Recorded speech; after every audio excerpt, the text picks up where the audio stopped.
Hello everyone, welcome back to my channel. আজ আমি আপনাদেরকে দেখাবো ঘুগনি, মানে দোকানের মতো বাড়িতে ঘুগনি বানাবো। দেখো কেমন করে বানাচ্ছি। প্রথমে মটরটাকে আমি ভিজিয়ে রেখেছিলাম প্রায় 2 থেকে 4 ঘন্টা মতো ভিজিয়ে রেখেছিলাম। তারপরে ভালো করে ফ্রেশ জল দিয়ে ধুয়ে নিয়ে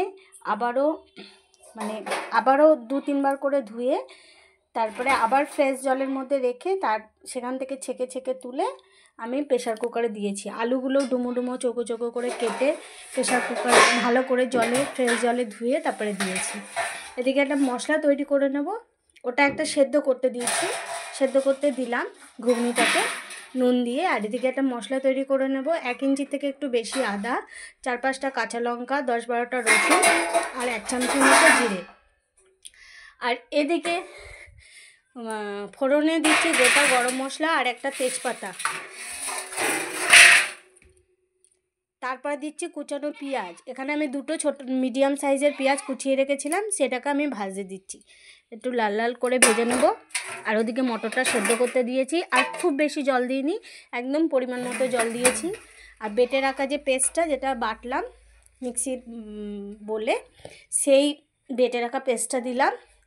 1 চামচি হলুদ দিলাম, 1 চামচির মতো কাশ্মীরি লঙ্কার গুঁড়ো, আর দেবো স্বাদ মতো নুন। যেহেতু নুন দিয়ে আমি সেদ্ধ করেছিলাম, সেরকম বুঝেই অল্প করে আর নুন দিলাম। দিয়ে এবার মশলাটাকে খুব ভালো করে কষাবো যতক্ষণ না তেল ছেড়ে আসে। তারপরে দেব ভেজে গুঁড়িয়ে রাখা ধনে গুঁড়ো 1 চামচি আর একটা গোটা টমেটো টুকরো করে ডুমো ডুমো করে কেটে রাখা, সেই টমেটোটাও দিয়ে দিলাম। এবার ভালো করে কষাবো, খুব ভালো করে কষাবো যাতে টমেটোটা একদম গলে যায়, ততক্ষণ অবধি কষাবো। আর গ্যাসটা লো ফ্লেম করে রেখেই কষাবো। দেখতেই পাচ্ছ এখানে মশলাটা আমার কত শুকনো শুকনো হয়ে গেছে, তেলও ছেড়ে দিয়েছে। এদিকে মটরটাও দেখো কি সুন্দরভাবে সেদ্ধ হয়ে গেছে। এবার এই মটরের জলটা ঝরিয়ে নেবো, জলটাকে ফেলবো না, যে কারণে আমি 3-4 বার করে ধুয়েছিলাম। হ্যাঁ, টেন আসছে। দিয়ে এবার মিক্সির বাটিটা ধুয়ে সেই জলটা দিয়ে দিলাম মশলাতে। আর ওদিকে মটর আলুটা জল ঝরাতে দিলাম, সেই জলটাও ফেলবো না, সেই জলটাও আমি এতে ইউজ করব। এবার মশলাটাকে আরও এই যে মিক্সিং বলে জলটা দিলাম ততক্ষণ কষাবো, ওই জলটা যাতে মরে যায়, একদম শুকিয়ে যায় মশলাটা। তারপরে এই সেদ্ধ করা মটর ছেঁকে রাখা ওইটা আগে দিয়ে দিলাম। দিয়ে যে জলটা আমি মটর সেদ্ধ করতে দিয়েছিলাম, সেই জলটাও আমি এখানে অ্যাড করলাম। আর বেশি জল দেব না।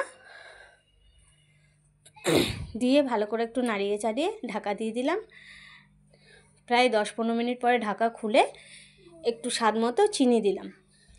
খুব বেশি দেবো না, সামান্য দেবো, যাতে এটা একটুখানি টেস্ট হয়। দিয়ে এবার দেখো আমার ঘুগনিটা কেমন হয়ে গেছে। দিয়ে এবার সার্ভ করব। ওদিকে কুচিয়ে রেখেছি শসা, ধনে পাতা, কাঁচা লঙ্কা, পেঁয়াজ, গাজর। এবার পরিবেশন করব, সার্ভ করব। দেখো প্রথমে পেঁয়াজ শসা কুচানো, গাজর কুচানো, গাজরটাকে গ্রেট করে নিয়েছি, কুচাইনি। দিয়ে পেঁয়াজ কুচানো, আর আমার কাছে ঝুরি ভাজাটা ছিল না, তো আমি সে কারণে আমার কাছে একটু অন্যরকম মোটা দানার ঝুরি ভাজা ছিল, সেটা দিয়েছিলাম। কুচিয়ে রাখা লঙ্কা দিচ্ছি।